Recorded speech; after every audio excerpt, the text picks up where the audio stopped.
Welcome to Cloudy Thoughts, the late night cloud gaming podcast. I'm your host, LoFi Monk, and if you're listening to the podcast, we stream live on YouTube every Friday at 7 p.m. Central Standard Time. So if you'd like to join the audience, feel free to join us. And if you'd like to listen to the podcast, you can find Cloudy Thoughts on Anchor, Spotify, Google Podcasts, and Amazon Music. Links are in the description. Oh, that was a lot. That was a whole lot to say. Yeah, man, I wanted to just say thanks to all the subscribers on my channel and all you guys that support me. My newest subscriber, Adam W. Thanks for subscribing, bro. Thanks for joining us. And thanks to all you guys that are like always in the chat, hanging out. Primo Yannick, Mr. Urban World, Project Storm, Maker of Chaos, Sanchez, Sean L, Suna, David P. Shout out to all you guys, man.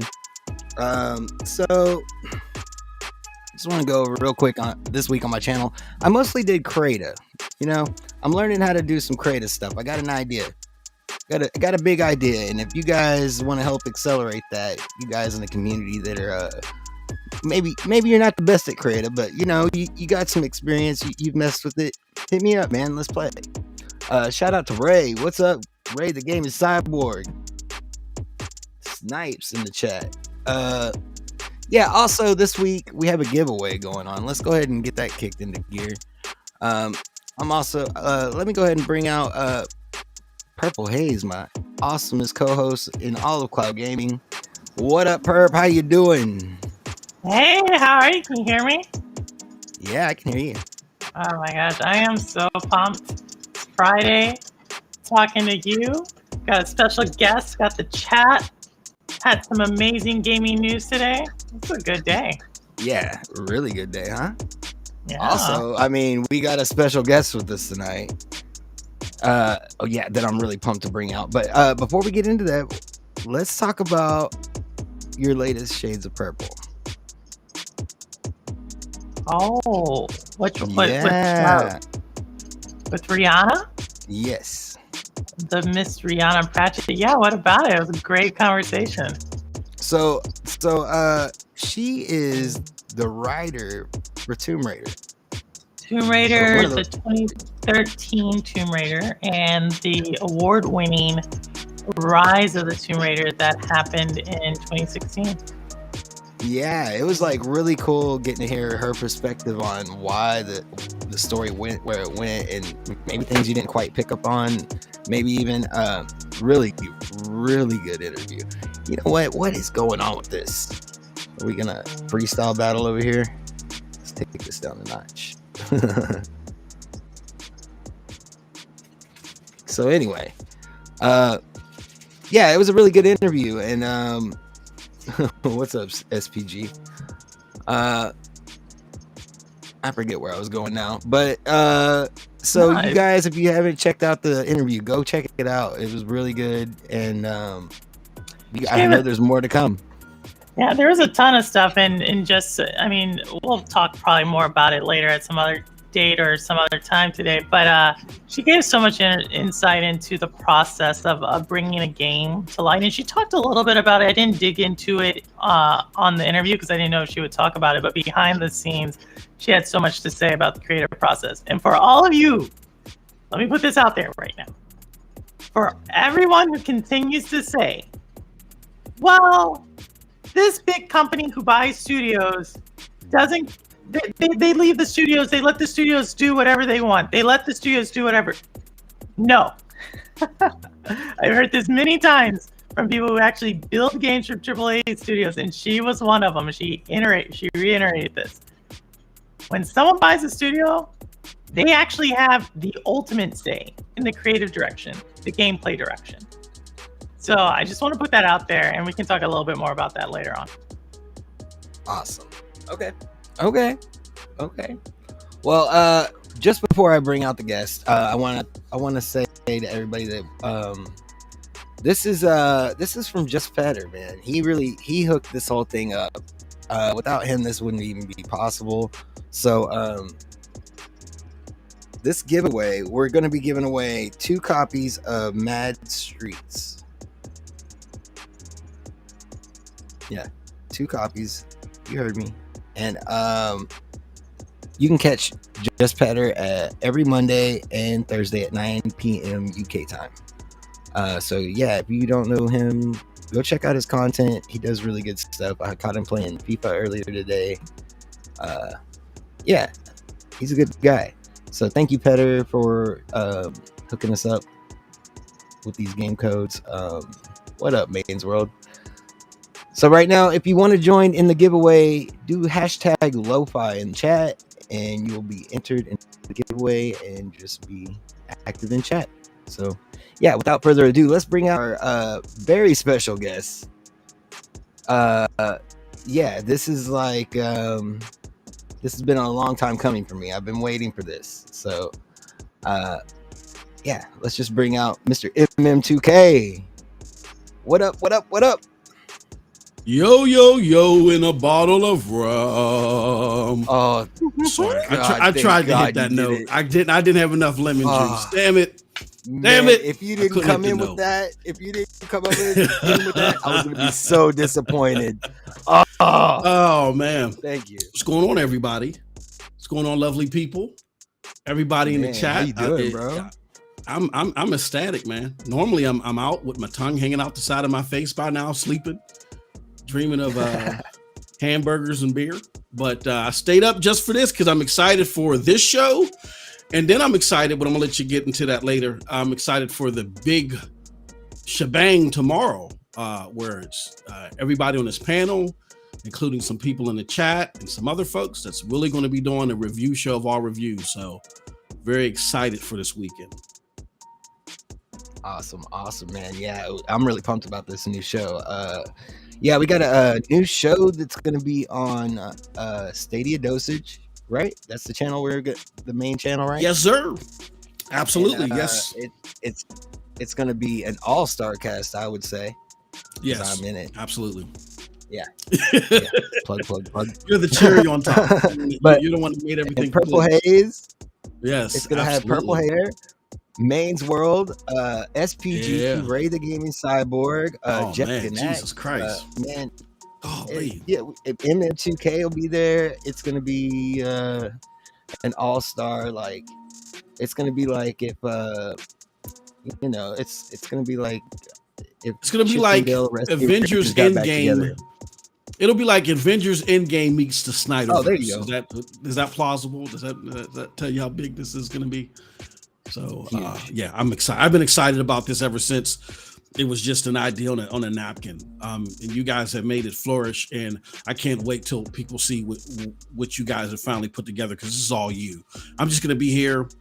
I'm gonna Ed McMahon it for a couple of minutes, and then it's all you guys. You know what I mean? Because that's what it's all about.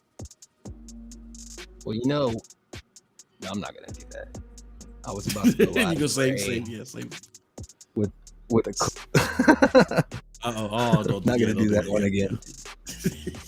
So yeah, man, for those people who don't know who you are, man, let's talk about like what your content is. Right. Well, that's a great question. My content is based upon the belief system that too many people that are looking for information to be educated on stuff, particularly when it comes to games, and to get insight, they're misled. You know, we're in an information age where the internet, I don't think, is being used properly to disseminate information. Here goes the old man shaking his fist at the window, telling everybody to get off his lawn, but it's not being used to disseminate information properly. It's about getting clicks, being provocative, all the other stuff. It's not about kicking the tires and giving us nerds the stuff that we can to build our knowledge base. I just remember growing up, getting into the nerdistry thanks to my older uncles and siblings and stuff like that, and getting an education. And now it's about whatever the most drama-filled back and forths and all the other stuff. And in that, the information that people seek to help them make the decisions they need for their entertainment purposes, or just left to the wayside. So I created a brand under the moniker The Dosage. It started off with a show called The Medicine on my singular channel, and then it went to The Prescription. And now, you know, we got a community-based channel, which was Stadia Dosage. Because when it came to Stadia, I felt like the rhetoric that I had heard before I actually got it in my hand was just so off base, and I couldn't understand why. And I said, you know what? I'll worry about the why later. I just got to get out here and try to help people understand what this really is and what it isn't. So that's what my brand is all about. It's about people helping people enjoy the nerdistry and the nerdum that there is with gaming and movies and anime and stuff like that. But let's have factual conversations. Let's educate people and let's ourselves get educated in the process. Man, speaking of anime, yes, you are the only person I've ever heard really back me up on this. And it wasn't like you heard me say this. It was like you were just like our minds were connected for a minute. But long lost siblings. Ninja Scroll, man. Woo! It's the best. God. It's the best anime ever. Yeah, absolutely. You know what I mean? Yeah. It's like absolutely. you see that one and it ruins all the other ones. And that was the it does. first, It ruins everything else. Yeah. Yeah, it was like the first or second one I've ever seen, and it was like, oh, yeah. That's it. I mean, don't get me wrong. There's some good ones out there, but Ninja Scroll literally changed my life. Like I used to be a big wrestling fan. I'm not a big wrestling fan as I used to, because it's all about man drama now. But back in the day when people used to get hit with lead pipes and steel bars and all that other stuff, I used to watch ECW faithfully, pop in Ninja Scroll, eat my breakfast, and go outside. That religion. Right. I did that every Saturday for years. Ninja Scroll, story-wise, animation, climactic scenes, everything just showed you the pinnacle of what anime could be. Right. Like, recommend to everybody, go watch that movie. Or, dude, yeah, ruin your life and watch that movie. Because it's gonna wreck all of their animes for you. That's one that needs a remake. I know they tried to do like a spin-off series and it just didn't jive too well. There has been. There was like Ninja Resurrection. Yeah, some other stuff, and it just didn't have the same umph. No, what you need is you need a classic remaster, like someone just redraw it, like someone like Mappy or Mappi. What do you call the big studio now that everybody loves? I would love to see Ninja Scroll movie with Jujutsu Kaisen's artistic style to it. That would be awesome. So for the new generation, so they can understand what they were missing with that one. Well, man, shout out to Mainswell. He recently did a reaction video to somebody, like a fan made, like it was like a Dragon Ball Z thing. I don't know, but I watched it. It was dope.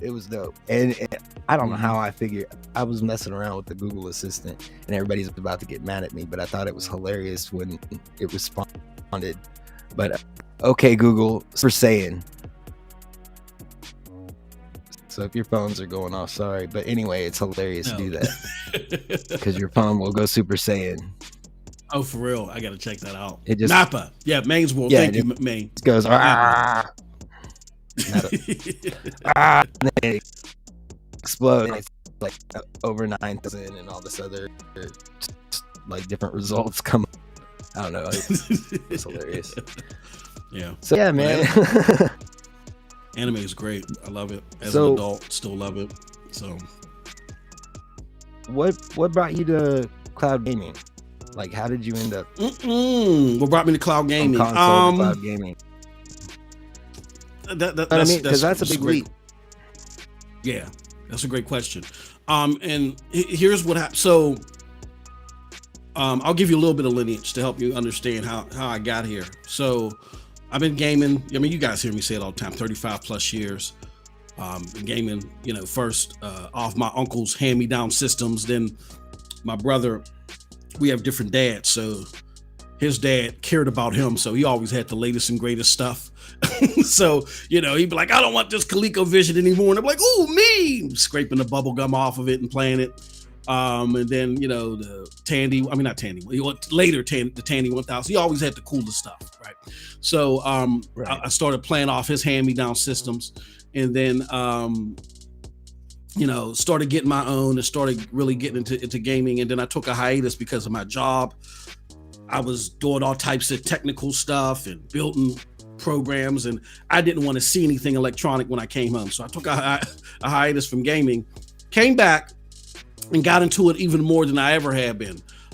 Fast forward to more recently, where Xbox became a staple in my home. Since the launch of the OG Xbox, well, a year after the launch, there's never been a time where an Xbox wasn't in my home until now. Under the new regime, and this is just me, under the new regime, I didn't like the direction they were going with their focus on games. I liked it better when they were trying to be the ones that inspired the next BioShock, the next Fallout, the next Mass Effect, the Jade Empires and the Armed and Dangerous, when they were really scouting for that talent and trying to inspire those type of games. That's when I was really glued to Xbox. They're in a different direction now, so that's fine with Game Pass and everything, whatever. So I was kind of like lost. I'm like, I'm really not digging Xbox anymore. Let me go to PC gaming. But what I wanted to do, LoFi and Perp, was I wanted to stream. So I had me like a 2070 card, was trying to play like, I think Ghost Recon Breakpoint, you know, and I'm trying to stream 1080p 60 and I'm not doing it. I'm like, damn, I'm spent all this money, spent thousands of dollars on a PC, all these parts. I can't even stream 1080p 60. I'm like frustrated. And I remember a good friend of mine who's a troll, Cold Blood Sensei. For those of you that are familiar with the name, he's always, because he hates Stadia, he would always come in the chat and troll me when I was doing Stadia shows. But way back then, he was like, dude, just calm down. You're having a breakdown live on air. And I just couldn't understand. I spent all this money, had all these parts, all these apps, educated myself, and I still couldn't do something as simple as streaming 1080p 60. So along comes Stadia and cloud gaming. And I started testing all these different cloud gaming systems all the way back in 2019. I was testing them as they were around. I was part of the early beta for GFN before a lot of people even knew that it was around. Shout out to D-Backs and Real Maslin. Did you ever try online? Oh yeah, I did on live, and I was one of the first people to sign up for it, and I was all hopeful for it, but it didn't have the instantaneous plug and play anywhere smoothness that I was looking for. So I kind of withered away from that. You know what I mean? But I was a believer at first. I was until you find out later that the CEO was crazy and he was just like burning it into the ground. Yeah. But yeah, fast forward to now. It was ahead of its time. Yeah, it was ahead of its time, and it could have succeeded. A lot of people don't realize that even though, it would have been nowhere where cloud gaming is now, it could have succeeded. The CEO destroyed that. It wasn't ready for it. I mean, it was different from when Stadia launched. When Stadia launched, people were soured on live, and then they had their own misconceptions that they created about what Stadia was supposed to be, but that's a whole nother story. So, but when on live first dropped, everybody was for it. You had people that were willing to put their products out there. What happened was the CEO of On Live was so bat-ish crazy that I think it was Gaikai. If you put your game on Gaikai 2, he was mad. He didn't want to do business with you. Oh, and so the people were like, well, screw you. Who the hell do you think you are? Like, this is a new emerging business. And only thing Gaikai was doing, Gaikai wasn't like a direct competitor. Gaikai was more like a business-to-business solution where people could play demos. You know what I mean? So nobody understood what the guy's case was. It was interesting. It was just demos, but it was interesting because it was like right in your browser. Mm-hmm. It was kind of like Parsec. It was more like a Parsec back then. But people, he didn't want that game on any other cloud infrastructure. So that's what killed On Live. And then they did other silly things like we want Google to do.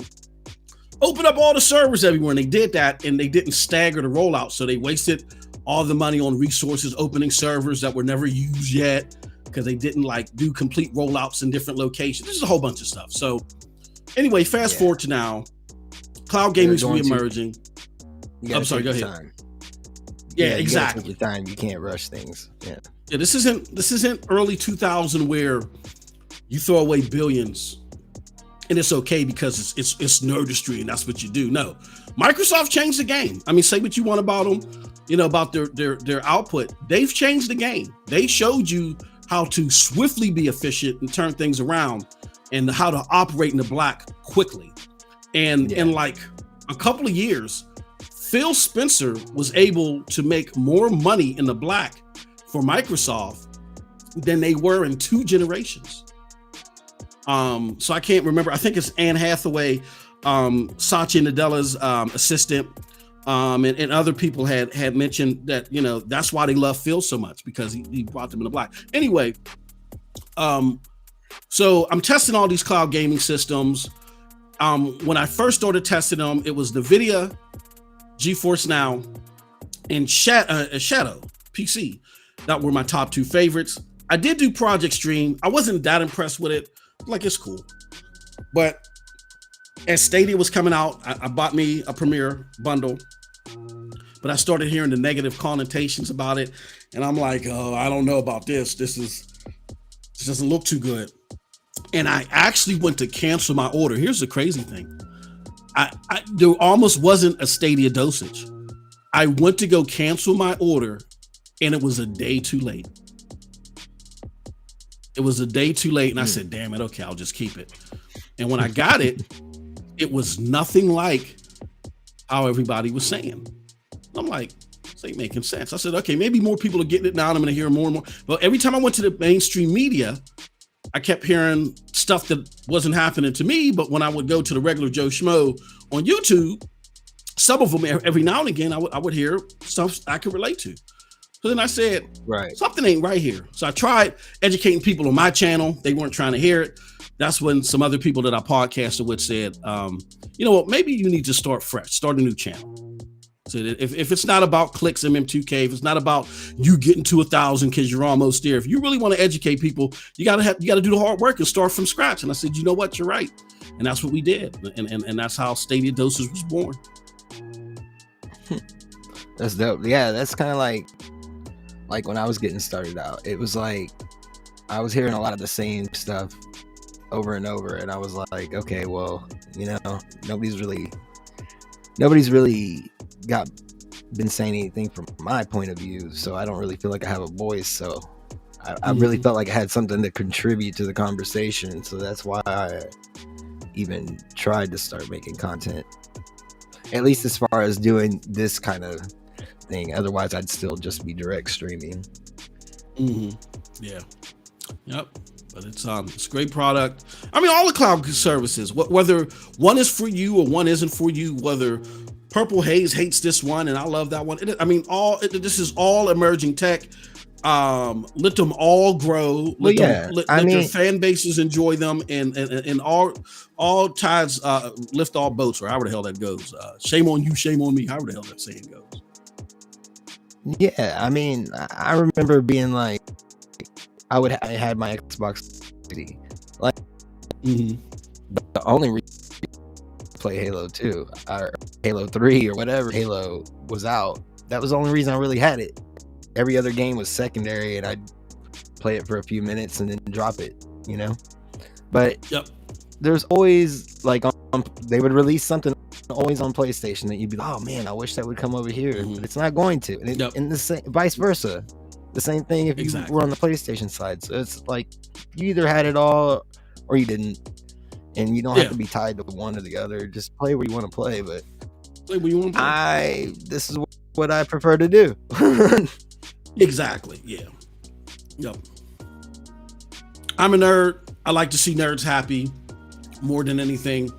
And people if you think about what I'm doing, people may think, no, MM2K, you just like to battle and argue with people. No, what it is I like to see nerds happy, because I'm a happy nerd, especially when I'm educated. And I hate it when people they feel a certain way and they want everybody to feel the way that they feel. So they want to knock over your Legos. What are you playing with the Legos for? Go play with the Mega Blocks. I hate that. So I'll be the one that'll step out and you know, be the middleman to deal with you and your erratic emotions so the nerds can be happy. You know what I mean? That's what it's all about. Just let people enjoy what they enjoy. Yeah. Don't fall for the clickbait. Don't click on it. You're just feeding them. Yep. But yeah, here's one thing I usually ask in an interview is to someone who's completely I recently, like last week, shout out to Project Storm and Perp. Thank you guys so much for last week. I had a family reunion. They did a wonderful job. Yeah, man, they did a really good job. So thank you guys for having my back. Yes. But one of the things while I was there, man, is I had all these kids there, and they wanted me to play they all had Nintendo Switches. Like not every single one of them, but you know, like, I mean, there was a bunch. It was like, whoa, what's going on? It's crazy. And they were just like all hanging out together playing Jackbox Party Pack, whatever game, you know? And they had invited me to come play with them. So I sit down and I'm playing and we're all laughing and having a good time. Well, we start talking after the game, and I'm asking them things like, you know, they're between the ages of like 13 to 17. And I'm asking them things like, do you guys prefer AAA games or indie games, or does it not matter to you? And they were like, well, it really doesn't matter, but I really mostly prefer indie games. And I was like, so why? What's wrong with the AAA games? Like, well, it comes out, it's not complete. You know, just the things we always say. You know, like something's always wrong with it. You spend all this money on it, you know. But yeah, they really were like, they started just telling me about every game they're playing, and I couldn't keep up with them, but it was all indie titles, and you know.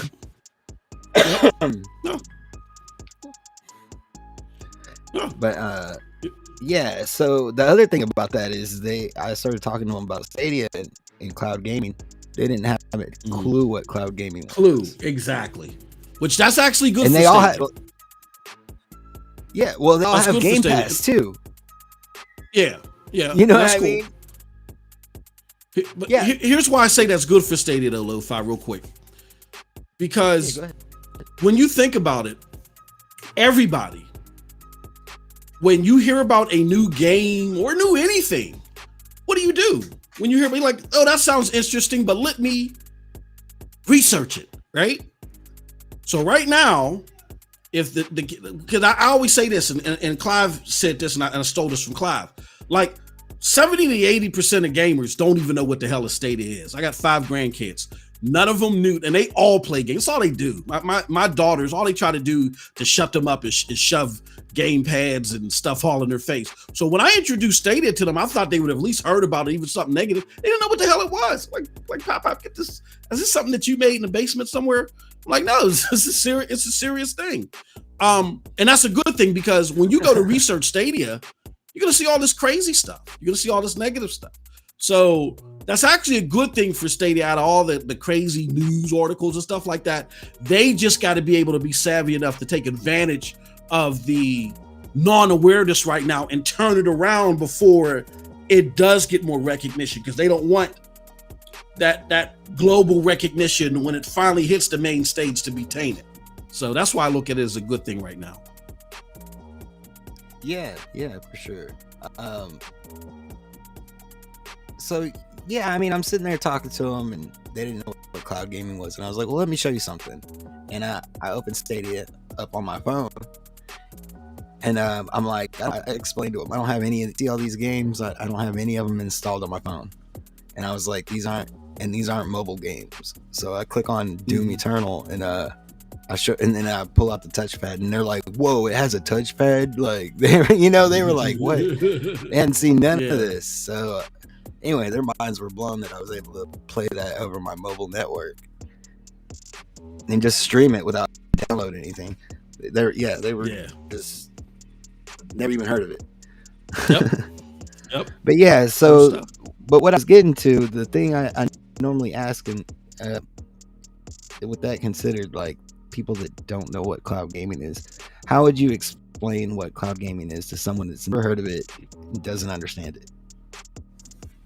I would say cloud gaming is a way for you to enjoy a fair sector of the games that are out there with no friction. So let me explain friction to you. Friction are prohibitors that block how smooth and free your experience is. Like friction would be, I can only play, Xbox a la carte games on a PC or a console, to where, the more frictionless platforms, whether you buy the game or it's in a subscription, I can take that game with me anywhere.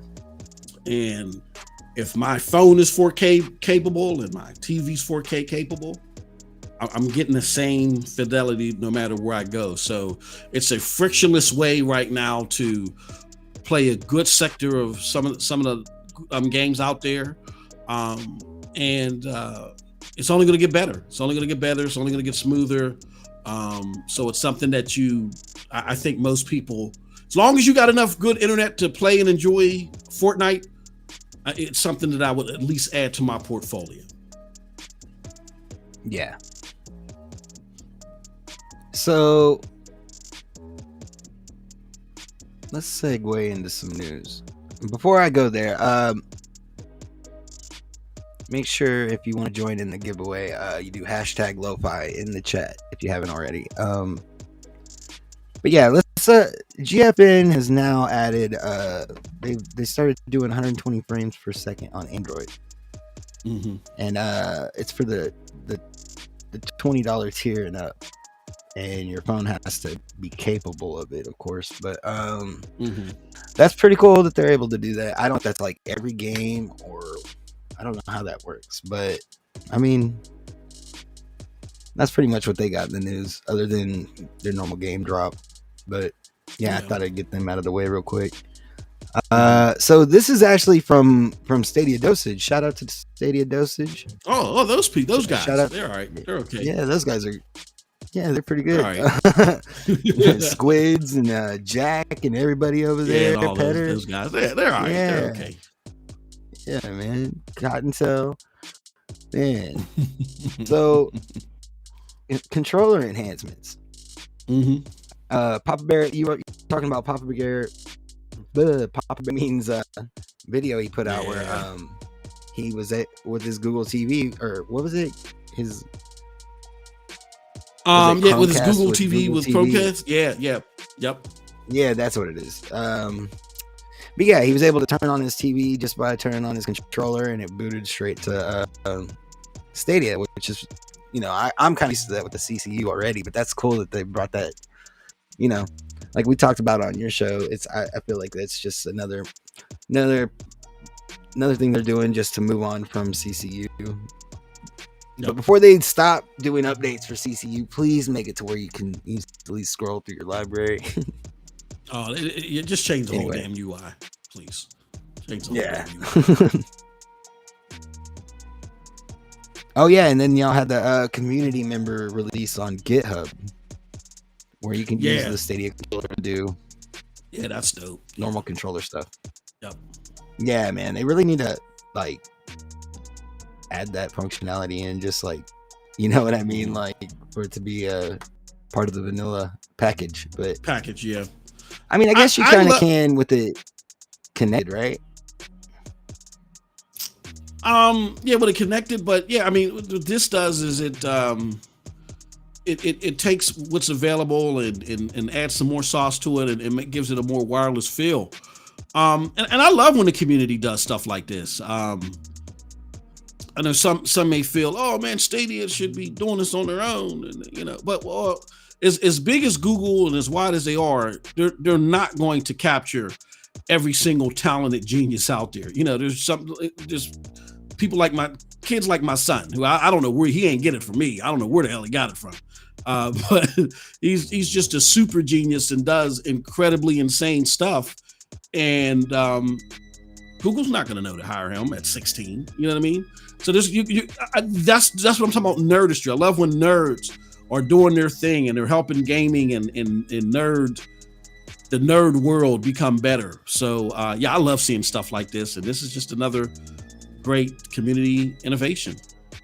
Yeah, I mean, it's so weird right now, right? Like before my time, people were into ham radios. You know, they would build these crazy radios. That's before the internet and all that. And then people started getting home computers, you know, and it was like it would be this big project, and you would have to you'd have to learn some computer science to have one. And it's I don't know. It's weird. It's a lot more accessible days, right? now. Yeah, it's a lot more accessible. So you got a lot more geniuses out there, and it's great to see them enhance and stuff. Now, after it's enhanced, like you said, LoFi, definitely, it's like mods. It's like, you know, that's why PC developers open their games to, because modders in a lot of ways are just making their games better. And what are they doing? Once they see a mod innovation that truly just blows the game wide open even further, they're hiring them now. So like you said, things are so much accessible as far as learning how to do this stuff. This is just a new way of scouting for talent, and I love to see it.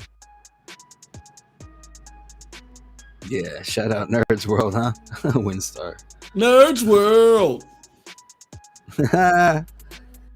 But yeah, man, game overload, dude. We got Outcasters going free to play, and right now I just saw on Twitter, Orcs Must Die 3 is free to play weekend. All this, guys. So jump into that if you haven't played that before. Perp knows it's an awesome game. She'll tell you. I haven't played 3, but I played the first one when it was on live, and I enjoyed it. So yeah, have you tried it out, MM? I tried it out for a little bit. Shout out to Project Storm. I don't know if he's still in the chat. That was when that game first came out. That was one of the, you know, you saw him go into Zen mode with Centipede. That was one of the first games I saw him go into Zen mode for was Orcs Must Die. I said, oh, yeah, I think that's the first game where I realized that, oh, this dude is an ultimate gamer. And then when he was rapping to me about Madden, he's like, yeah, man, I played with the game. Yeah, I beat his ass 1,005. I said, I will never challenge you in the game, bucko. But yeah, I played a little bit. Not my type of game, but it's my brother loved that game. It has a cult following on PC that's ridiculous. So definitely try it out if you haven't. Yeah, Perp mentioned something about doing like a reaction video with us doing commentary over his world record. We need to get that together, Perp. We need to do that. Yeah, man. Shout out to Project Storm. So Stealth Drop, Time on Frog Island. Yep. Either of you guys try that one out yet? Did you, Perp? That was a day and date, right? No, it's not. I didn't try it out. Didn't try it. Orcs Must Die. I play that like every other day, but no, Time on Frog Island. Didn't try it out. It's pretty good. It's like a relaxing, like puzzle type game. It's like real chill, but like a memory puzzle game. I don't know. It's pretty good. But yeah, I thought it was interesting to just come out of nowhere and to be day and date with the other platforms, just out of nowhere. But let's see, DC League of Super Pets hit the store. Valiant Hearts is it already out? I think so. Yeah, I'm pretty sure. Yeah, I think it's out, and I think the mobile touch features are active on there. Ooh, that's dope. Yeah, I think that launched on Stadia with the mobile touch features. That's really cool. Yeah, I think they should do that with more games, man. Yeah, like especially like the But let's see, Far Cry 3, Blood Dragon, of course. We all talked about that before. Skull and Bones is a pre-order right now. You can go and pre-order Skull and Bones on Stadia. That's flipping awesome. But the big thing to me is these over 100 click-to-play trials right now. Yep. Yeah. I mean, no account. No, you don't need to do any of that to try it. But I would highly recommend start an account, especially if you want to start doing content for free, because you can direct stream to YouTube and you got all these free trials that you can do as content. Like, jump in, and Stadia is awesome. It's free. And yeah. I mean, can I do something? Can I flip it on the head on that one? I've been thinking about PurpleHaze about this one because I want to get her thoughts on this. I love the whole over 100 click to play trials, but something's egging me about this. Because I feel Stadia was either already working on this or they got this as a suggestion. Because like people like Jason Schreier and everybody was out there like, what Stadia needs to do, they need to make more demos, right? So Stadia has 100 click to play trials out there. I know that they've been beating the horn trying to tell the media, and the media's like, oh, who cares? Meanwhile, they're the ones that were telling Stadia, this is what you need to have to get any attention. Stadia has it. They don't say anything about it. But okay, so fine. They're not saying anything about it. I just feel that this still isn't getting enough attention and enough promotion, particularly from the Stadia side. I think there's probably a little bit more, not full-blown advertisement, but maybe a little bit more they can do, because these games this is fantastic all the way around, and I think it should be getting more attention than it's getting. So I want to ask PurpleHaze, what are your thoughts, or anybody? Go ahead. I'm sorry, I'm gonna shut up now. Anyone's thoughts on that? No, it's like I never really considered it like that, but now you're saying it. It's almost like maybe they're holding off till the expansion into Mexico. To go into that. Mm-hmm. I don't know. Yeah. So I think like for my I think for me, I think that, anytime you have one of these like rollouts that landed with a thud, right? You have to get through that news cycle. And the news cycle usually takes 18 months, sometimes 24 months, but that's how long a news cycle usually takes to go from the news hitting to it being full blown, people beating you up over the head to whatever. So we're still we're towards the tail end of that, but we're still in that news cycle at the moment. But at the same time, I think until you start to get some big time publishers coming out with some unique use cases. So I'm not talking about the indies. I'm talking a big name publisher, one of your top 25 game publishers coming out to say like, this has helped us do X, Y, Z. And then you get other game companies looking forward to it or saying, yes, that's helped us. That's what we're doing. You're not going to hear Stadia really talk about it. They're waiting for that. And I think most game companies are waiting to see like what is this new transition? How do we use this in our business? And to tell you the truth, with Capcom being the first publicly publisher saying like we're partnering with Google or with Immersive Stream for games and kind of testing that out and having certain games already part of the free trial. We're probably, in my opinion, a year out at the earliest before we start to see any solid movement, if we see that at all. I continue to think that Google, for whatever reason, that they're not going to advertise this, right? And the main reason that is they may advertise it on Stadia. So I do think like going forward, we're going to see the UI be much more intuitive to say, here's free games to play. I think that's something Stadia can do. But I think as far as advertising to play someone else's game and essentially doing advertising for a publisher, I don't think they're going to do that. I just don't see it. Right. Like that's the publisher's job. Like I think this is the biggest thing I actually have with the gaming industry. We don't have publishers doing publishing. And I think we have, and we talked about this LoFi a few months ago.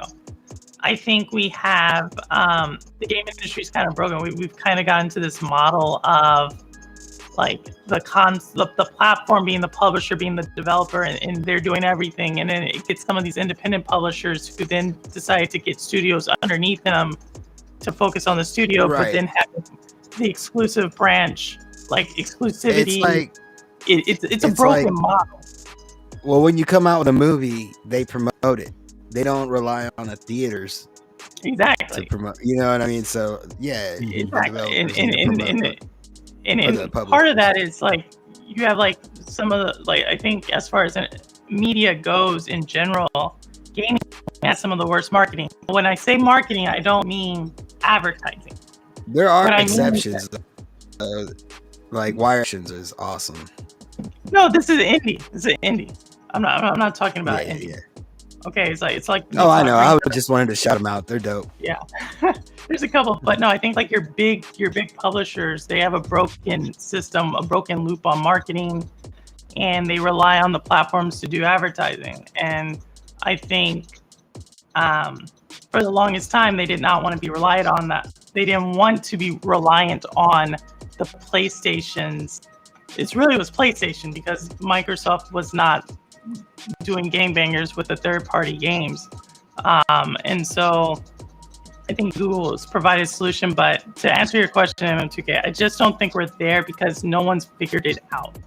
And Google saying we have free-to-play games is not a sustainable model. To say we have this company's free game. I think you're starting to see on Twitter, you're starting to see on YouTube, you're starting to see on people's sites saying like, if you want to play our game, play it here, right? That's the first step if we think about where the internet was 20 something years ago. So, but game publishers really need to catch up in a hurry. And I think that's the value proposition Google's giving them is we're going to give you the tools, but you need to pick up your game here. Interesting. Yeah, I wanted to throw that at you guys. Yeah. Yep.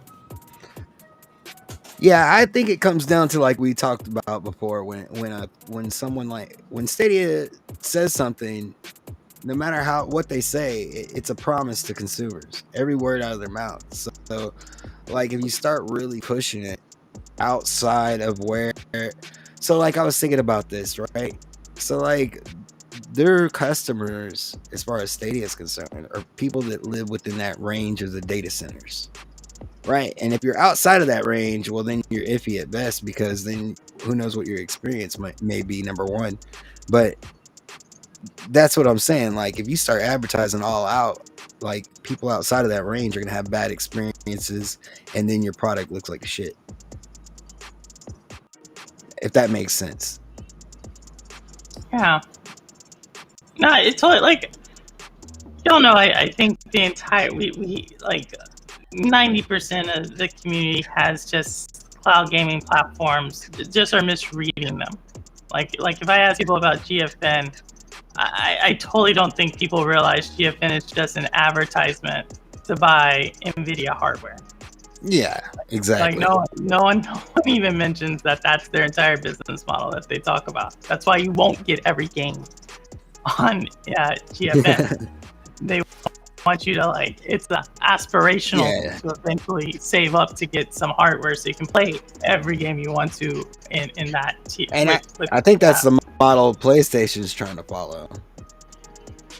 PlayStation's always going to use their model as an add-on. I think PlayStation, in my honest opinion, out of the big gaming companies, is the one who's having the most difficult time right now figuring out where to balance this at. They're going to figure it out, but I continue to think PlayStation, they are reluctantly going into this direction of cloud, whatever. But that's their brand. I personally feel like PlayStation will most likely eventually become, we're talking like maybe several generations down the road, purely on the content side. Yeah. Well, I will say that I seen earlier this week when I was on YouTube on my phone, I saw a Stadia advertisement. So I mean, it's not like they're not advertising. Yeah, I'm not so big on advertising right now. I think the ceiling is too low. And nobody's advertising like that. Like there's random promotion here, there's a cartoon here, or a snippet of something there. I think they're doing the right thing. Focus on bettering the platform, focus on the users that you have, and build on that. Yeah, I just think that when you look at a grand effort like this, which is great, it's fantastic. My question is, and I think some food for thought is there a little bit more that could be done to promote the, I don't want to say the service, but the offering, to promote the offering. Like you don't have to say, Outriders is here, but we have 100 free trials that if you still doubt what this thing is about, go to stadia.com/games, try it right now. See if you're still a doubter. You know what I mean? Yeah. I'm not saying that they couldn't do it. I'm not saying that they couldn't, but I just look at their other businesses, and that's where like any number of YouTube features, the Stadia, does Google advertise that? When we talk about Android, like Google advertises that to other businesses. They don't really advertise that to consumers, and why do they do that? Because other businesses use the Android, not UI, but they use that in their phones, right? When we just look at like that's just, and I'm not saying like maybe gaming's different, but at the same time,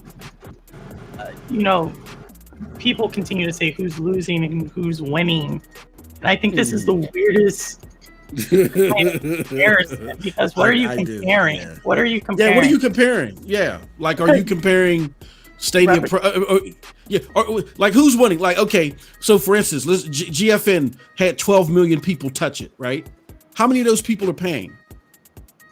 You know what I'm saying? Like if we find out that GFN only has 50,000 paying subscribers, and shout out to Stadia, it was a Stadia Dad, I believe it was. He did a fantastic article trying to extrapolate data for Stadia and figure out, based upon information he got from publishers, from indie developers, how many Stadia payers or people that are paying for Stadia Pro there is, and he summarized around maybe 150,000, I think it was. So even if you had 12 million people touch it, but only 50,000 people, and this is all hypothetical, but 50,000 people are only paying on that side, but Stadia maybe only had 3-4 million people touch it, but they got 150,000 people paying. Who's winning?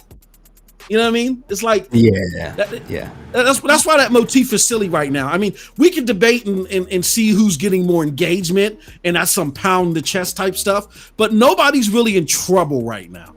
You know what I mean? I didn't mean to cut you off, but I wanted to double down on how silly that is, because you see people in so many high places try to double down on, oh, they're losing and they're what. These are the building years. Everybody's just building to compete. They're building the stadium to compete right now. They haven't even really began competing yet. You know what I'm saying? So, I'm sorry. I just had to just jump in on that. I know, like the reason this is even more like I would venture. I haven't seen the numbers, but I would venture to say Stadia as we know it right now. It's gonna sound crazy to a lot of people, but like I'm almost positive this is the case. Stadia as we see it right now is more profitable than Xbox. That sounds crazy to y'all. It sounds crazy, but realize what I said. More profitable. That means you take it to revenue minus cost. Yeah. Okay. And when you look at revenue, I think Stadia probably breaks even on revenue. Like I think they just break even. They have a very low overhead. They're just using the system, and Pro probably pays for itself. Like it's just it's nothing. But Xbox has a huge investment, right? Like if you just think about the investment that they did into Bethesda, which is $6 billion, they are operating in a red. And so, like, when I think of just like businesses and winning, like from a business perspective, if you spend $1 billion to make $1,000,001, and I spend $1 million to make 10,000, I'm going to do the million to make 10,000. Yeah. Like, right? Like, and so, and I think like Google in Chat State, you put something in the chat earlier. You know, like they're advertising Pixel now, Pixel 6, right? So this is post Nexus, this is post Pixel 1, post Pixel 2, 3, 4, 5, and 6. Like, it's taking them this long to get to that point. So what's that, 6 years, 7 cycles if we include Nexus? If we're looking at Google Stadia, I continue to think it's like the next gen is what Stadia is focused on. Not this. In the next gen cloud is what's focusing on. But that's just we'll see how it goes. And but that suggests I just saw someone say losing, and I continue to. What is losing? You lose your patience. Yeah, I lose my patience when I see that, because it shows we have a lot of people with a lot of feelings, which is fine. But a lot of people that talk absolutist about this that don't understand the business side. If on the cloud side, if any of this revenue or profit or whatever you want to call it, it's to help subsidize growth. That's it. Nobody's making $1 kajillion off of cloud gaming, especially right now. It's to subsidize the growth because of its low ceiling. That's why you don't see. That's why Stadia's competitors weren't paying what Stadia was paying for games. They made the reporting process seamless. That's why Amazon isn't going to put their multi-$100 million games into Luna right now. Nobody's going to break the bank for a 1% business right now. They just want to, all chip in on that $1 billion to $3 billion profit margin or whatever it is you want to call it. And they want to use the piece of the pie that they get from that to help subsidize growth. Period. Yeah. I said, I continue to believe. I just think that these each have a different business model in mind that has really nothing to do with gaming as we know it. That's my thing. Like, I continue to think Microsoft has grander visions than gaming, but they're using gaming technology. I think Luna, they own the cloud gaming. Most media is on Google Cloud, AWS, and we can talk about just recently what we talked about with Riot Games. No one talked about this. Actually, the channels that are supposedly about cloud gaming, no one talked about Riot Games and the partnership that was just announced this week. Google, I think, has a vision. If y'all want to know what Google's vision is for gaming, understand. Yeah, and in case y'all missed that, she said that Riot Games and AWS are partners. Yeah, and we can talk about that. Or they've been partners. They just expanded the partnership. But if you want to know where Google thinks gaming is going, it's exactly what you said earlier, LoFi, with the Switch and people coming together and playing. If you look at all the features that are on Stadia that are not on another cloud platform or another platform in period, what are they all related to? They're all related to social gaming.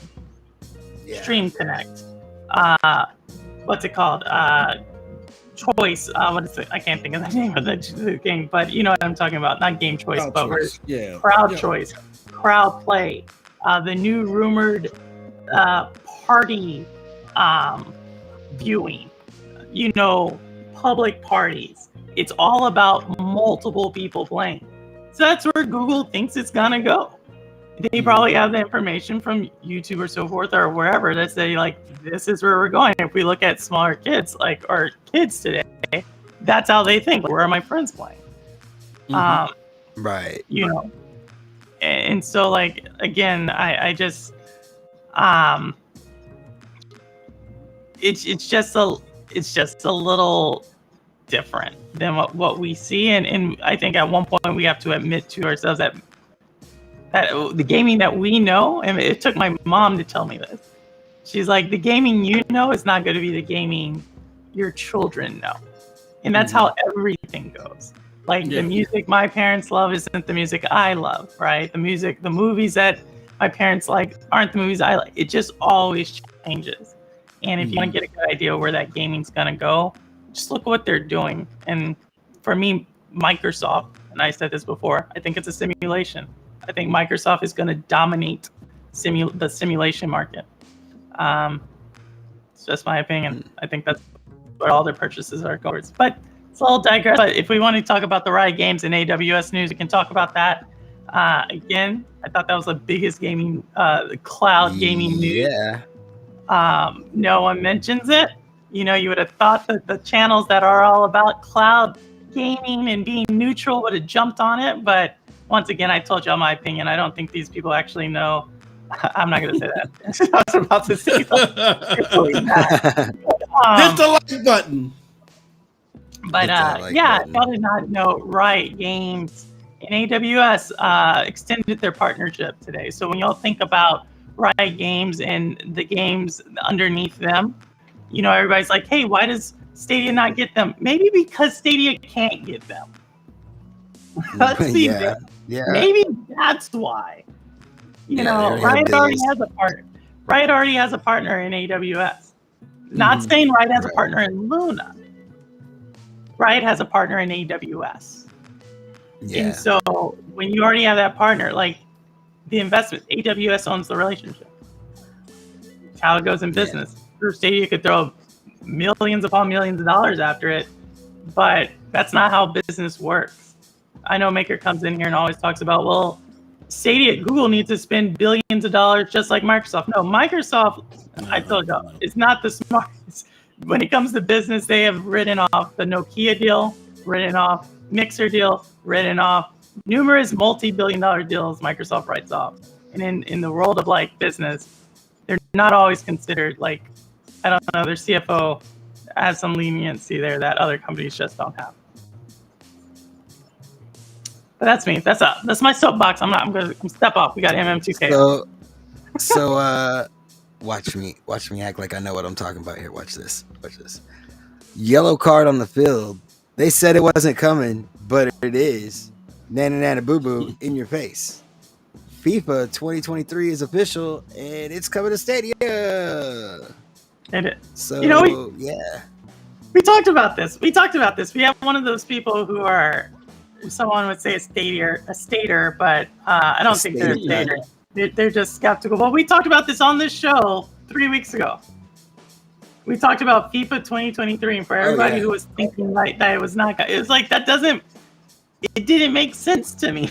Like I was like, the World Cup is coming. They've already had a partnership to expand it to places without a console. Just doesn't make sense. So I'm glad that it got announced. In case you're new to the show, we're news breakers. We break news here. That's what we do. So make sure you hit that subscribe button. Hit the like button while you're at it. Okay, enough of that. So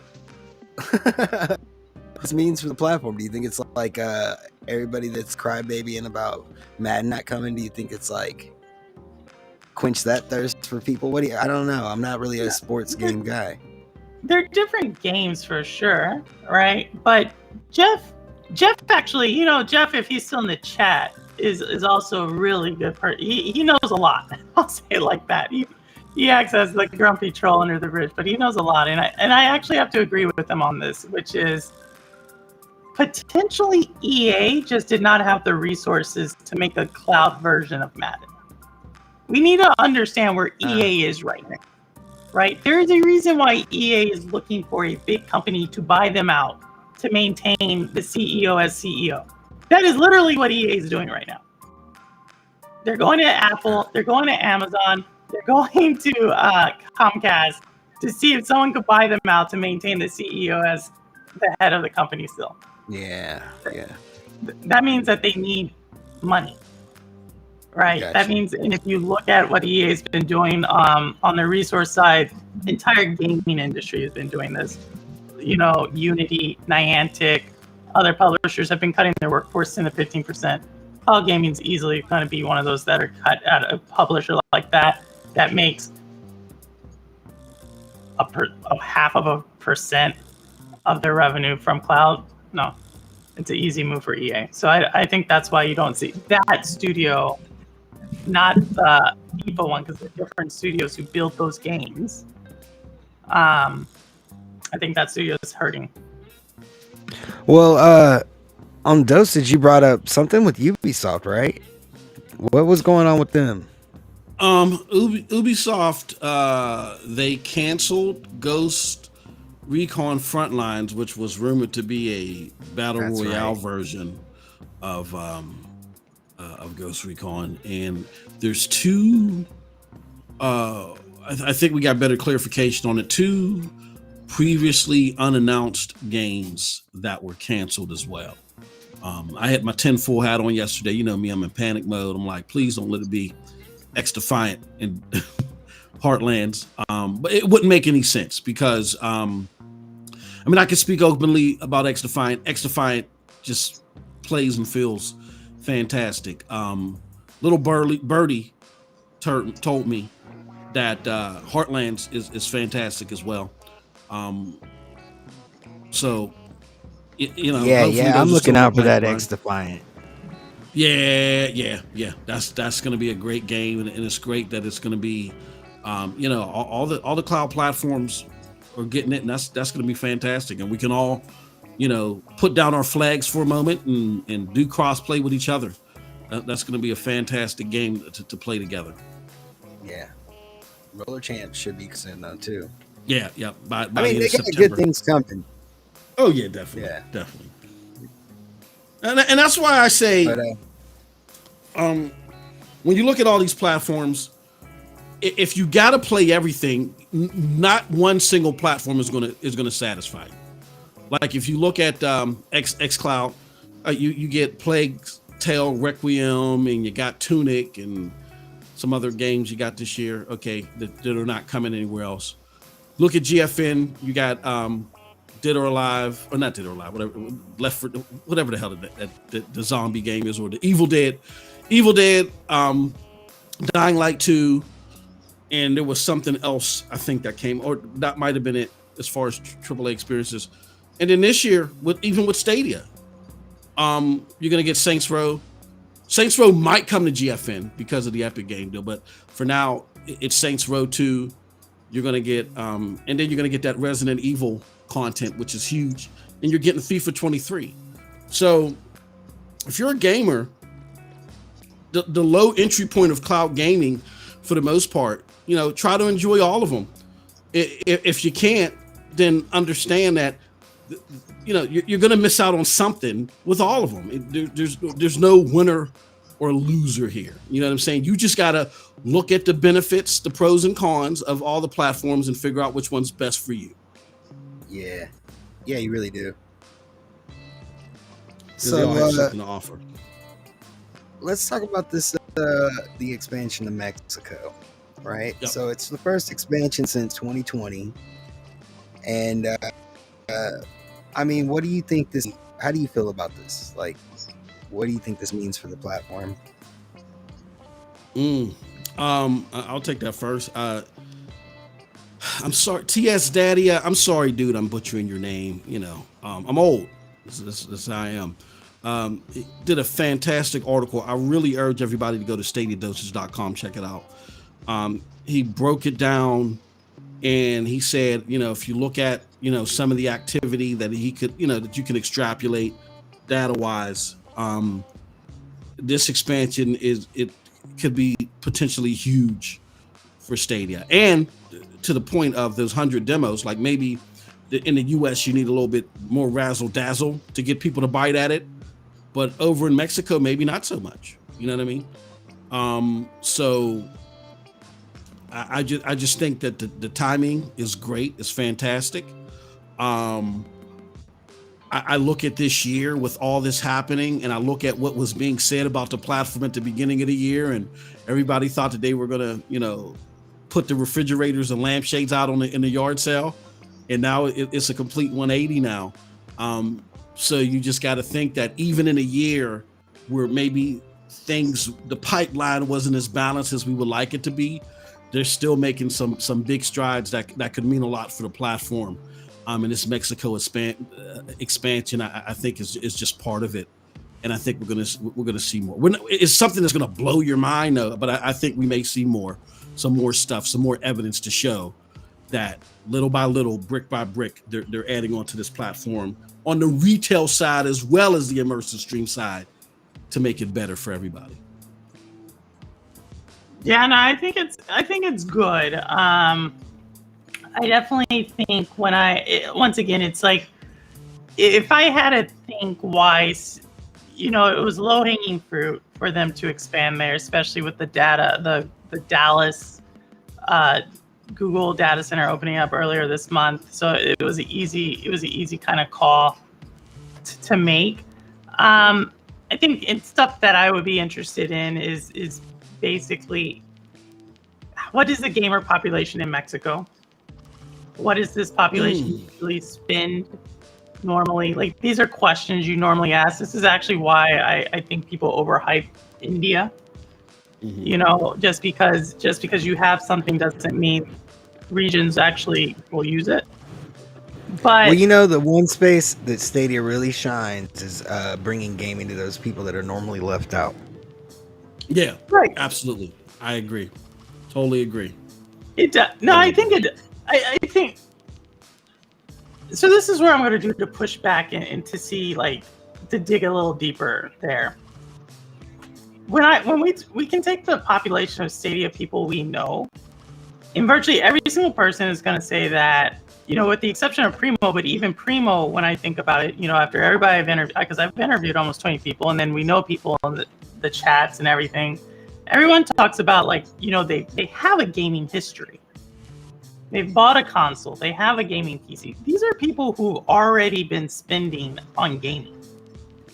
When you start talking about places that, what we think is the ones that were left behind or didn't have it, if they didn't have traditionally a behavior of spending on gaming, and you give them something, right? Like, where do they get the disposable income to spend on gaming? They don't have the behavior of it. Yeah, but there also wasn't an opportunity. Now you're taking out the costs of a platform. There's like a console, barrier to hardware. That barrier. Yeah. So what we've seen though, once again, I'm not saying it's not good, but I'm saying to think deeper, because some of these places have had gaming before, right? We saw it in chat earlier. They had mobile games. Yeah. How much have they spent in mobile? There's indicators to see, like, how much people are going to spend on games. That's all I'm trying to say. And I think when we start to, in the gaming community, we have this tendency to get super excited about something. But there may be a little bit more grounding that needs to happen. And I think Mexico actually is probably a great use case. I mean, it's in the future's hands. It's going to be good. I think it's going to be seen, good. but don't get me wrong. I think it's a good move. But if people are thinking that in my opinion, the next several years, 5 to 6 years in cloud gaming, the growth is going to happen basically in the markets you're already in. It's not going to come from growth as far as actual money coming into the platform. We've all seen those numbers of the cloud spend right now is 1 billion. It's going to jump to 12 billion. We've seen that. Suna's done some analysis. MM2K has done it. I've done some outside of YouTube. And what you actually see, where's that 10 billion come from? And if you think 10 billion is going to come from a country who the average monthly disposable income is negative $20, it's not. And so I think the countries it's in right now, gradually it's going to come. I think where us as just as community members, where we're going to notice the difference is where we start seeing new content creators where there wasn't, in Spanish and bilingual. So going back to what we were talking about earlier with we were talking about the marketing and the advertisements and all that. it's just so like. Hold on. Okay. Yeah. So, like what y'all were saying earlier with the advertisement, I've noticed when I normally look up the news and stuff, you know, when I'm flipping through things and looking at the headlines, there's not always a lot, you know, it's not a lot. You can easily, normally, at least in the past, you could read pretty much all the articles, and you could get all the different sides of opinions pretty easily. But now it's like there's a lot more going on. There's been a lot more being written, at least on the web that I've noticed. So, I mean, I think we're going to see a lot more of that type of stuff, especially once it opens up to Mexico. So look, I know you were saying, I want to, how many game content creators do you know live in Mexico right now? How many do you follow? Do I follow? Personally, maybe like 3. In Mexico? They're in Mexico. But I'm also, yeah, and I'm also like mostly like follow Stadia stuff. Yeah, no. So no, my point is, like, once again, there's things called behaviors, and that's all. Like, when y'all look at, I'm just giving people like the tools to analyze this and to set your own expectations, however you want. Look at what's going on in these countries now, right? And that should kind of start to tell you like what is there. And so that's why I think something like a Stadia in Korea would have much more reach than a Stadia in Brazil. Well, my personal experience with it, with the gaming community and at least the Spanish speaking community, is they're there. There's a lot of them. From Minecraft, when I was doing my add-ons and mods and stuff, there's a lot there, but I can't tell you if they were Mexican or Spanish on PC. Well, that too, but mostly they were on console. They were on mobile. I don't know if they were on PC, because Minecraft's on all of that. So no, I get it. I'm just saying, like, I think there needs to be some level set expectations, and besides saying like something's going to a new country. Yeah, you're saying, you know, it can't just be it's going to a new country. You just can't look at the population. You got to look at the dynamics there. My thought to that is, I think that's true. I'm in the middle. I agree with LoFi as well. Like, I think the willingness to play games, the willingness to buy games are there, but to your point, Purple, under certain parameters. Like, they're not going to go and buy a PlayStation 5 day and date, because the markup on the console, on the hardware side, which is the biggest barrier, the markup on the controllers, the peripherals, is just too damn high. The rent's too damn high, you know what I mean, for them to get into gaming. You know what I mean? It kind of reminds me, years ago, me and my brother, in our drunken stupor, we have a friend out of Trinidad that worked with my brother. And he said, you know, we were all big gamers.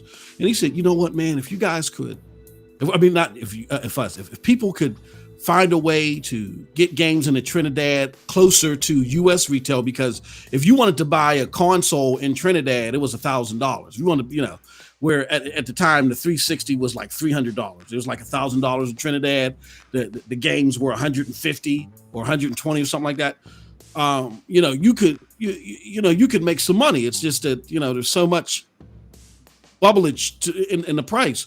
So me and my brother had the crazy idea of finding a jobber, paying U.S. prices to get games wholesale, and then shipping them to Trinidad to one of his buddies, and completely undercutting the competition. And so instead of charging them 130, we did 89, and we still made like small profits. But again, we broke so many laws. The paperwork wasn't right. It was just crazy. We had to stop immediately. Oh, man. But yeah, I people, the willingness is there. It's just to your point, the fundage to do what we do here in the States isn't there. But definitely to Sunny Cloud Gaming, he's pointed this out as well. If you can take out that barrier, and even though they may not be able to get Resident Evil at $60, because all of the taxation ain't going to go, but even if they can get Resident Evil at $60, when it drops to 30, maybe they can pick it up. You know what I mean? Yeah. So, well, I'm kind of also optimistic that maybe this will be disruptive to their norm. You know what I mean? Like, I just want to. I hear. Look, I'm not trying to be Debbie Downer here. No, I know. I get exactly what you mean. What I see here is a repeat problem, right? Oh, you cut out a little bit. Yeah. What I'm saying. Sorry, can you hear me? Can y'all hear me? I can hear you now. Thumbs up? Yeah. Sorry about that. Yeah. When Stadia first launched, there was this idea, right? That if you have the platform, that people would automatically come to it. That there was all these people who were like, yo, we have it. You're going to open the gates, and all these people who couldn't access it are going to access it now. That was actually the thought process when it happened. That didn't happen. Yeah. And I can see how you think that, because it's so awesome. It's like, if I build it, they will come. Yeah, I know from experience. I think a lot of people thought that.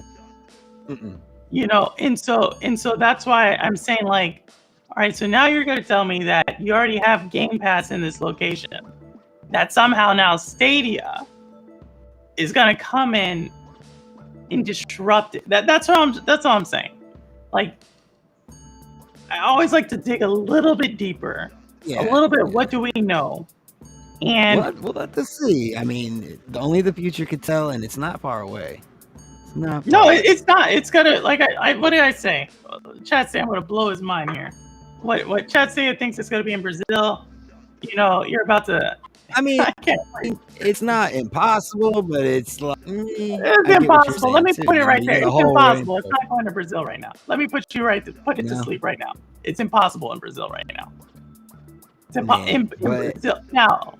Instances. We also talked about India. But what's weird is like if you look online and find any of their publications, you'll see them talking about cloud gaming. Once again, I question, like, but it's weird, right? Like, I don't know how, but maybe by some black magic that Google had, just and make it happen. Who knows? No, I mean, there are scientists, dude. No, there's. No, I think Sega just meant to allow you to play games in many different places. Very simple, and Sega did that. I think it's more, like I said. I think if you look at what they're doing, I think it's the future of gaming. I hear the word impossible, waiting for the facts behind it. Purple, I'm all. Chelsea, where have you been? It's like, go look at the last episode of Cloudy Thoughts. It's the infrastructure. It's the infrastructure, my friend. Like, why would they just launch it in Mexico right now? And Mexico's right next to the United States. And now, go tell me where Sao Paulo is in Brazil. I'll wait. Go look at the map. Tell me where it is. let me tell you, it's not right next to it. It's like a game of risk. They got to be touching. Yeah, it's like a whole or like City Skyline. They got to be touching. Yeah. Can I read something that I think? And again, I know where Purple's coming from. What she's cautioning to is, I think the more gung-ho mentality of where, like Stadia is going to land here and they're going to take over, like a flying saucer or something like that. They're just going to infect everyone's minds and everyone's going to buy Stadia. And she's like, no, there's more dynamics to it. You got to check it out. But then I see in the chat people trying to give their different synopsis on what Stadia is. Can I want to read something that kind of doubles and solidifies what Purple was saying. So Phil Spencer, Maj Bakar, infamous interview with Richard Ledbetter. If you're not aware of it, definitely check it out. I'll leave a link to it in the chat. In explaining what Stadia is, and he says, and I think it still applies even after SG&E and the pivot. It's not a game system. It's not a console. Contrary to rumors, we're not entertaining the console business at all. Actually, the point of our platform is that we are not a console. It's a place to gather. It's not about marketing a device or being device centric in our thinking. We're not making a box. We're making a place. It's a place where you can have different types of game experiences, whether you are watching, playing, participating, whether you're being entertained, or whether you are doing the entertaining. All that being joined together into one idea. Very inclusive. Hopefully, over time, expanding to include the broadest set of gamers that we can possibly imagine today. Scaling into the future and supporting every type of game, from input modalities to fundamental game types and styles that you can experience. So, I just wanted to bring that up because I think that doubles down what Purple has been saying all along about people misinterpreting what Stadia does when they make their moves and what it is and who it's suited for, what their goal is. So, man, real quick, I want to do a shout out to everybody that's here live. Thank you so much for coming. Please hit that like button, subscribe, and if you're not a member of the Discord, join the Discord and have an after show. And if you're in the Discord, you'll have access to it. It's available to everybody in the Discord. But yeah, you have to be a member of the Discord, so make sure you join. It's link in the description. Right now, we're going to go ahead and get to that giveaway. We're going to go ahead and jump into that. So make sure you do the hashtag LoFi. I'll give everybody another 60 seconds to put in your hashtags and get into the drawing. All right, Perp. We'll catch you later. But yeah, we'll catch you later. And yeah, you want to? No, I gotta be. We have a show tomorrow, so I'll see you two on that. MM2K. Right. As always, thank you so much for giving us your wisdom and stuff. And last little thing, Chat Stadia. All you gotta do is wait 2 weeks, and then you're gonna be like, Purple, you were right. 2 weeks, my friend. All right, got that? Yeah. 2 weeks. 2 weeks. He's got to tell him. I don't get this stuff wrong. 2 weeks. Probably means I have it's 2 weeks. You don't. All right, later, y'all. Do you have anything you need to shout out real quick? No, I don't. I mean, this is your show. Thank you for having me. And I gotta hop off, unfortunately. About the melt. Okay. We'll see. All right, later. Yeah. All right. Check you later. Late. So, yeah, man. Shout out to Per. She's awesome. Thank you for taking care of the show last week, and Project Storm. You guys did an awesome job. But yeah, everybody's got their lo-fis into the chat. Yep. We're gonna go ahead and pick a winner. You have to be here in the chat to win. Let's go ahead. Your winner. Boom, Mr. Bram. You are now the proud owner. Wow. Okay. Cool. Yeah, Mad Streets. Hit it. Are you in the chat? Still bro? here, Mr. Brown? Uh-oh. Yeah, give you a couple seconds. Yeah, there's a contest, bro. Put your hashtags in. You still got an opportunity. We got one more giveaway to go. Shout out to Paul Wall. coming through. Where is Mr. Bram? Pop into the chat. You got 30 more seconds. We'll have to go to the next person. Uh-oh. But yeah, man. Don't do that, Mr. Barrel.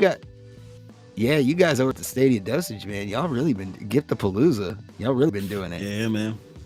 Yeah, before we go, we're gonna have to talk about the community championship. Yep. Touch on that real quick. Yeah. How do you enter? Sanchez says, how does he enter? Sanchez been winning everywhere, man. I'm about to ship my good brother. Yeah, hashtag LoFi. Hashtag LoFi, Sanchez. I'm about to ship my brother a plug and play bundle for being a member over at Stadia Dosage. You won a raffle. So, congratulations. That's dope. Yeah. That's awesome. Yeah, man. Those things. I love when they come around November when it's close to their anniversary and they start just like going on sale like crazy. Mm-hmm. Like last year, it was like what, like $20? Like, come on. Yeah, well, that was with the CCU. This is the. I wish this was $20. No, this is the. Right? But it's $30 off. I think it is because it's normally like a $1.30. I think it is, or $1.20. So it's $99, but again, it's the community's worth it. They give us so much support, allow us to do so many things.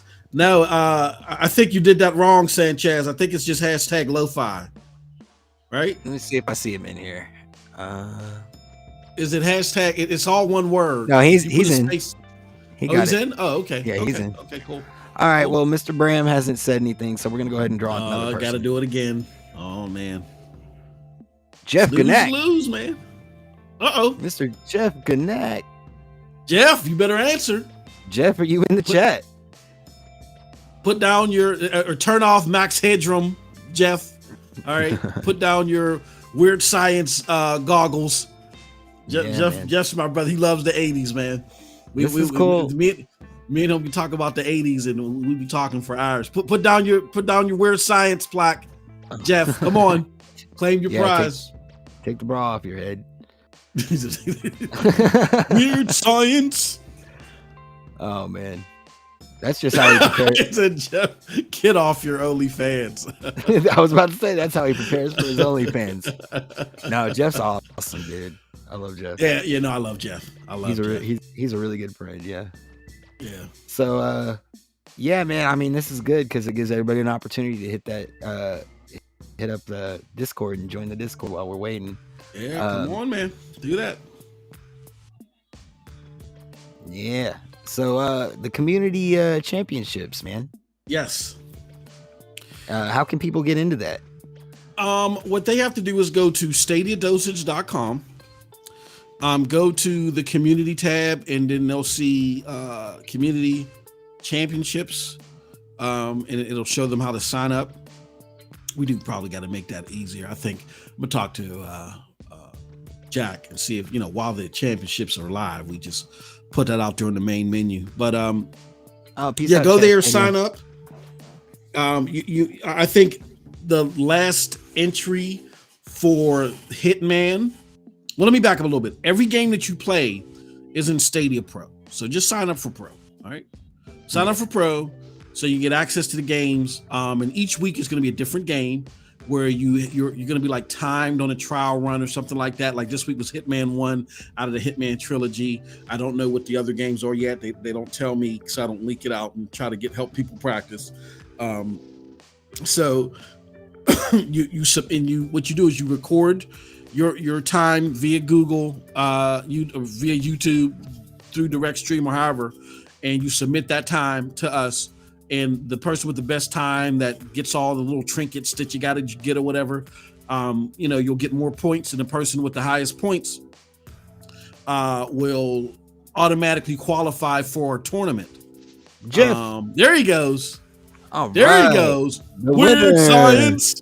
Yeah, I told you, man. Put down your Lost Boys soundtrack. Come on, Jeff. Yeah, you're now proud owner of a copy of Mad Street. So I'm gonna hit you up on Twitter. There you go, brother.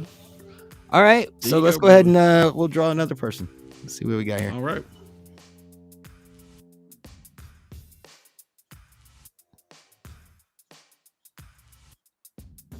Got here. It's coming. He said I was on my OnlyFans. Oh man, I don't know. I pushed the roll it. I don't want to mess it up. I'm giving it a second. Okay. Yeah, while he's figuring that out, I was just sign up. You get cash prizes, and then the top participants each week will get added to our tournament, and the grand prize is $500. So you can't beat that with a stick. Yeah, let's definitely go try that out. And get money for playing. Oh, Chat Stadia, are you still here? Oh, Chat Stadia is one. Yeah, they were just talking. Chat Stadia is one. Right. Yeah, Chat Stadia is still here. Whoop! I won again. Nah, Jeff, you didn't win again, brother. You didn't win again, brother. Yeah, I'm gonna give them a couple seconds here if they're still here. Yeah, they were just talking. Yeah, you gotta make sure to join us tomorrow, Saturday, 9 a.m. Central Standard Time. We're gonna be doing the Cloudy Game reviews. Yes. We're gonna be reviewing Outriders. It's gonna be awesome. And with that stick, I'm out. Yo, Suna. Suna, what's going on, brother? Yeah, man. Shout out to Suna, man. He's awesome. Absolutely. Check out his channel too, man. Check out his channels. Yeah. Well, he got like 15 channels, man. He's putting them all to use. And check out Suna's channel. It's great stuff. All right. Well, I guess they're not here. We're gonna go ahead and roll the next one. Yeah, I gotta roll again. They were just here. Sanchez. Jesus. You gotta go take a whiz, man. Just do it on the carpet. Sorry, you're getting mad streets here. It's worth staining your carpet. Oh, he said in chat right before he won. He said, "Oh, I gotta pop off." So yeah, Sanchez. Hey, yo. Hey, Sanchez is out here like hustle, man. He's putting everything under his trench coat. He walking away, man. Shout out to Sanchez. I love to see it. That's so awesome. Hell yeah. You know okay, so Sanchez, hit me up on Twitter. DM me and I'll give you your code. I don't think Sanchez has a Twitter. He had to email me. Okay. Okay, well, you can email me at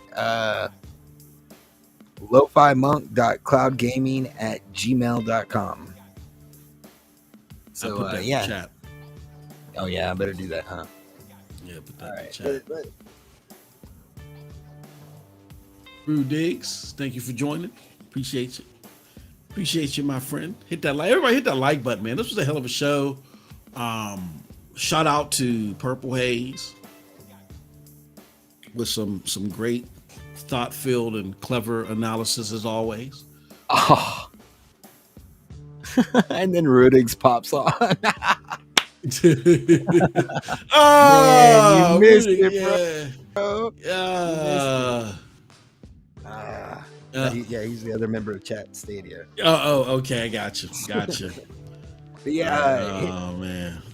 Hit me up there, Sanchez, and you're on Cowboys Discord. Okay, I'll hit you up in Discord, bro.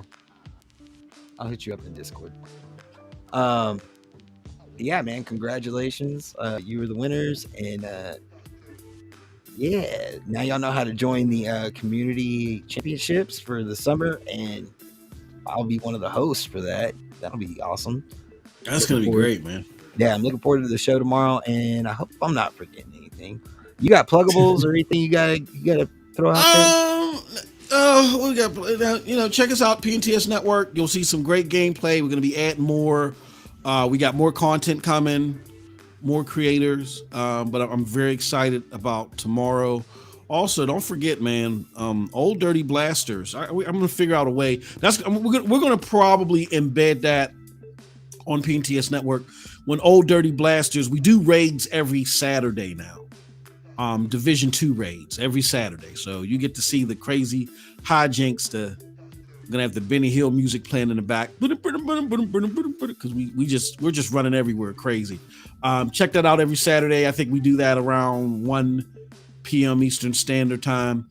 A lot of stuff happening, man. So again, go to pntsnetwork.com and also check out all the fantastic Stadia related news and content over at stadiadosage.com.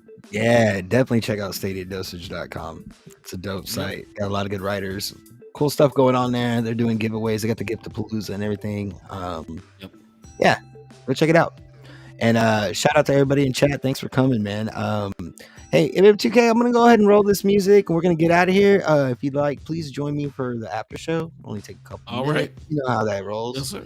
Absolutely. And yeah, guys, thanks for coming, and peace out. Have a good week, and I'll see you tomorrow morning. Peace. And we're out.